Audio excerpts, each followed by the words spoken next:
दीपक नीचे हमेशा अंधेरा ही होता है, ये कहावत है, ये सत्य है। दीपक दुनिया को रोशनी देता है, लेकिन दीपक के नीचे हमेशा अंधेरा रहता है। संत रामपाल जी ने अपने ज्ञान से, अपने दीपक रूपी उस तत्व ज्ञान की रोशनी में सैकड़ों किलोमीटर के भक्तों को, बिहार, बंगाल, उड़ीसा, दूर दूर के भक्तों को उन्होंने रोशन कर दिया, उनका ज्ञान योग खोल दिया। लेकिन जो भगत, जो उनके बेटा बेटी, भाई बंधु, रिश्तेदार, कोऑर्डिनेटर, जो आश्रमों में मान बढ़ाई में जो रंगे हुए थे, जो अहंकार में रंगे हुए थे, जिनको ज्ञान की छींट भी नहीं थी, जो केवल माया के लिए, जो केवल सैलरी पर उन आश्रमों में सेवादार बने घूम रहे थे, जो संत रामपाल जी के नीचे थे, उस दीपक के नीचे थे, वहां पे अंधेरा रह गया। वो नहीं समझ पाए संत रामपाल जी को और उनके मिशन को। और दूर दूर के लोगों ने उस रोशनी में देख लिया कि ये बाबा रामपाल कोई आम संत नहीं है, कोई आम व्यक्ति नहीं है, ये तो साक्षात सतलोक से उतरा है, पूर्ण ब्रह्म परमात्मा है। और दूसरा, हरियाणा में कहावत है कि घर का जोगी जोगना, बाहर का जोगी सिद्ध। घर का डॉक्टर होता ना, चाहे कितना अच्छा क्यों ना हो, लेकिन डॉक्टर का जो परिवार होता है, जो घर वाले होते हैं, उनको उस डॉक्टर पर इतना विश्वास नहीं होता है, भले कितना अच्छा डॉक्टर क्यों ना हो। तो घर का जोगी जोगना, बाहर का जोगी सिद्ध। तो संत रामपाल जी का परिवार, उनके बेटा बेटी, भाई बंधु, रिश्तेदार, माता पिता, उनके साथ में रहने वाले वो कोऑर्डिनेटर लोग, वो कभी भी नहीं समझ पाए उनको, आज भी नहीं समझ पा रहे। और दास जैसा कि बार बार अपने वीडियो में एक बात आप लोगों को बोलता है कि भाई और बहनों, ये आप और हमारा सौभाग्य है, बल्कि ये परम सौभाग्य है कि उस परमेश्वर ने हमें अपने आसपास, अपने रिश्तेदारों के रूप में, अपने बेटा बेटियों के रूप में हमारे को जन्म नहीं दिया। दुर्भाग्यशाली आत्मा होती हैं, दुर्भाग्यहीन आत्माएं होती हैं जो सतगुरु के घर में उनके बेटा बेटी बनकर जो पैदा होती हैं, जो सतगुरु के रिश्तेदारों के रूप में जो पैदा होते हैं, वो दुनिया की सबसे बड़ी जो है दुर्भाग्यशाली आत्माएं होती हैं, क्योंकि उनको काल के जाल में रहना होता है। वो आत्माएं पार नहीं हो सकती हैं, क्योंकि उनके मन में दोष भरा होता है, उनके मन में छल कपट भरा होता है। वो कभी भी अपने गुरु को परमात्मा की दृष्टि से देख ही नहीं सकती। अरे कहां गए थे संत रामपाल जी के बेटा बेटी, उनके रिश्तेदार, उनकी पत्नी, उनके माता पिता, जब 1994 से संत रामपाल जी ने भक्ति मार्ग पर संघर्ष करना शुरू किया था। जब संत रामपाल जी सोनीपत के आसपास जब ये सत्संग किया करते थे, संत रामपाल जी की सांसारिक वो पत्नी, जिसको तुम अनारो माई कहते हो, वो गालियां निकाला करती थी संत रामपाल जी को, गालियां कि बन गया बाबा, ये बच्चे क्या तेरे को खाएंगे। नाम बदनाम कर दिया, खानदान को जो है वो बदनाम कर दिया, बन गया बाबा, ये मिलाएगा भगवान से। ये संत रामपाल जी के खुद के परिवार की हालत थी ये। 2006 में जब संत रामपाल जी इस करोथा कांड के सिलसिले में जेल गए रोहतक में, 2006 में संत रामपाल जी के दोनों बेटों के स्टेटमेंट्स पढ़ना, वो दैनिक जागरण का वो अखबार आज भी हमारे पास में है, वो कटिंग, संत रामपाल जी के दोनों लड़कों के स्टेटमेंट, उनकी मां का स्टेटमेंट है कि हम तो मुंह दिखाने के लायक भी नहीं रहे, इसने तो वो काम कर दिया। संत रामपाल जी के विषय में उनके स्टेटमेंट है, उनके बेटा बेटी के, उनके दोनों बेटों के, कि हम तो मुंह दिखाने के लायक भी नहीं रहे, वो काम कर दिया हमारे बाप ने। और 2006 में जब क्रोधा कांड हुआ, उसके बाद जब परमात्मा आए, उनका ज्ञान प्रचार बढ़ने लगा, उसके बाद में नाम लिया इनके बेटा बेटियों ने। वो वीरेंद्र, वो मनोज, वो अंजू, वो मंजू, ये कहां मर गए थे पहले? ये 2009 में, 2008 में, 2010 में क्यों जुड़े? अरे अगर इनको अपने बाप में भगवान दिखाई दे रहा था तो 1994 में नाम ले लेते ना। उस तुम्हारी उस अनारो माई को अगर अपने पति में अगर भगवान दिखाई दे रहा था, तो जिस समय संत रामपाल जी ने 1994 में, 1995 में अपने परिवार को छोड़ा भक्ति के लिए, उसी समय नाम ले लेते कि भाई मेरे पति को तो भगवान मिल गया, और अगर मेरा पति अगर कोई अच्छा काम कर रहा है, मेरा पति है वो तो अच्छा ही काम करेगा, उसी समय नाम ले लेना चाहिए था। क्या संत रामपाल जी ने उसको समझाया नहीं होगा? क्या संत रामपाल जी ने अपने माँ बाप को नहीं समझाया होगा?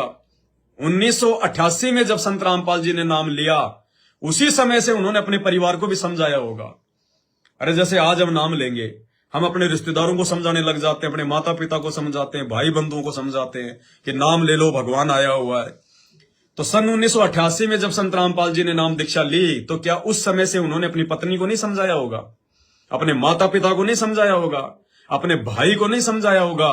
उनके भाई का आप जी जो है इंटरव्यू सुन के देखना, उस महेंद्र दास का, संत रामपाल जी के छोटे भाई महेंद्र का इंटरव्यू यूट्यूब पर जाकर देख लेना, सर्च कर लेना। संत रामपाल जी ने इतना समझाया उस आदमी को, इतना समझाया, क्योंकि रोहतक में उसकी ड्यूटी थी, वो पुलिस में डीजी का ड्राइवर था महेंद्र, और संत रामपाल जी उस समय जूनियर इंजीनियर थे। दोनों की जो ड्यूटी थी वो रोहतक में थी।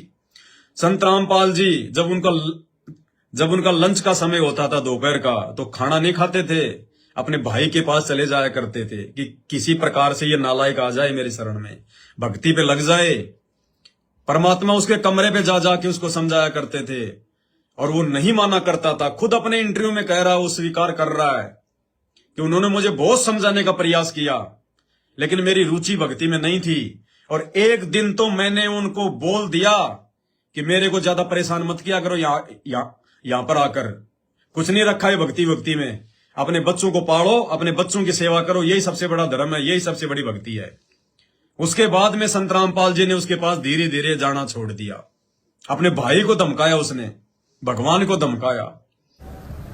और गुरुजी लंच टाइम में मेरे पास रोजाना आते थे, लगभग 4 महीने लगातार आए, और सत्संग की भक्ति की बातें बताने लगे कि भक्ति करनी चाहिए, भक्ति से दुख दूर होते हैं, सुख मिलता है, मोक्ष मिलता है। लेकिन मेरी रुचि विशेष नहीं थी, और मैं महाराज जी को मना भी नहीं कर सकता था कि मेरे पास क्यों आए हो, क्योंकि बड़े भाई साहब थे। तो मैं अंदर से दुखी बहुत था कि रात को ड्यूटी करते हैं, दिन में ये आगे बैठ जाते हैं। लेकिन एक दिन मैंने कह ही दिया कि भक्ति में कुछ नहीं रखा, काम करो और बच्चों का पालन पोषण करो, इससे बड़ी कोई भक्ति नहीं है। फिर गुरु जी ने धीरे धीरे आना बंद कर दिया। भाई बहनों, ये काल के जीव की पहचान है। भले आज उनके शरण में आ गया, उसके बाद में उन्होंने नाम ले लिया, लेकिन ये काल के जीव की पहचान है। परमात्मा क्या कहते हैं अपने सत्संगों में कि ज्ञान का और घाम का जो अच्छी आत्मा होंगी, परमात्मा की हीरे मोती लाल होंगे, जो उनके जन्म जन्मांतरों से जो बिछड़े हुए हंस होंगे, क्या कहते हैं परमात्मा, ज्ञान का और घाम का चमका सा होता है। यानी समझने वाला चुटकी में समझ जाएगा कि हाँ, ये ज्ञान सत्य, ये भगवान सत्य। लेकिन संत रामपाल जी इतने वर्षों तक उस काल के जीव को समझाते रहे, लेकिन वो नहीं समझा। अंत में जब माया आने लगी, संत रामपाल जी ज्ञान प्रचार जो है वो करने लगे। बड़ी मुश्किलों के बाद में उसने जो है नाम दीक्षा ली, और उनकी पत्नी ने, संत रामपाल जी के बेटा बेटी ने, इन्होंने तो बहुत आगे जाके 2006 के बाद में जाके नाम लिया है। इनके फार्म मंगवा के देख लेना कभी कि भगत जी तुम्हारा नाम दीक्षा का फार्म है तो दिखाओ जरा, तुमने कौन से साल में नाम लिया। ये हालत है भाई और बहनों, दीपक तले हमेशा अंधेरा होता है।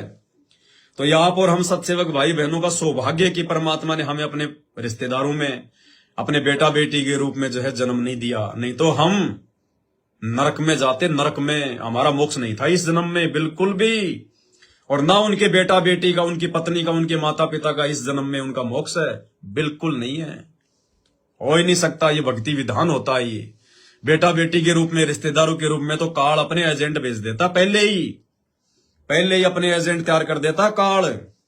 उसको पता होता है कि संगत मूर्ख होती है, संगत भोली होती है, और संगत जो संत का बेटा बेटी, भाई बंधु, रिश्तेदार होते हैं, चाहे वो गधे क्यों ना हो, लेकिन संगत उनको महत्व उनको देती है। ये उनकी छोटी सोच होती है, उनकी अज्ञानता होती है।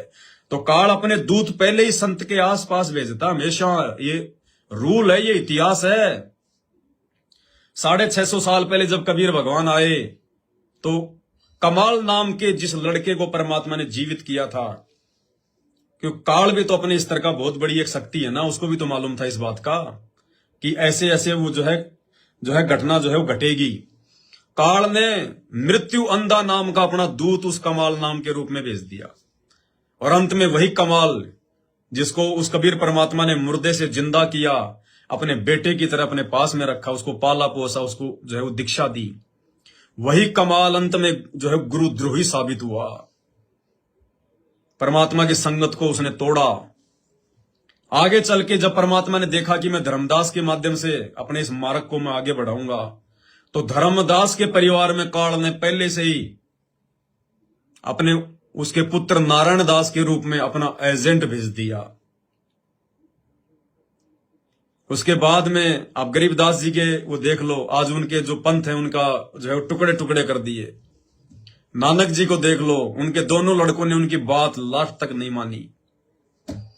आज जब संत रामपाल जी स्वयं धरती पर आए हैं तो काल उनके परिवार के रूप में, रिश्तेदारों के जो रूप में जो है अपने कोई मतलब भगत भेजेगा क्या? ये तो नियम है उसका, रूल है उसका। तो ये सारे काल के एजेंट हैं, ये जितने भी है, ये उनके परिवार वाले, बेटा बेटी, भाई बंधु, रिश्तेदार, और जो जो उनकी गुलामी कर रहे हैं इन आश्रमों में, उनको बहुत बड़े भगत समझकर, संत रामपाल जी के रिश्तेदार समझकर, वो सब काल के एजेंट हैं, सारे के सारे काल की गोद में है वो। पुण्यात्माओं, इस दास के 4 संतान, 2 लड़के 2 लड़की थी। यदि ये दास उन्हीं में उलझ पुलझ रह जाता, अब मुझे पता हुआ मेरी कितनी की खातिरदारी करूं, खूब पता है मुझे वह क्या नेचर है उनका, कैसा उनका स्वभाव और क्या करते। अब परमात्मा के चरणों में आया हूं, मेरे लाखों चेले बेटा बेटी हो गए। अब एक को कहता हूं भाई जल लाना, 10 खड़े हो जाते हैं। ये क्या कारण है? क्योंकि मैंने परमात्मा की भक्ति का रटना लाई, और उस भक्ति की शक्ति से इन बच्चों में इतनी श्रद्धा बन गई, दोनों हाथों पर रखूं अपने गुरुदेव को, अपने पिता को। परमात्मा कहते हैं कुल खोए कुल होत है, कुल राखें कुल जा, राम निकल कुल भेंट ले, सब कुल रहा समाए।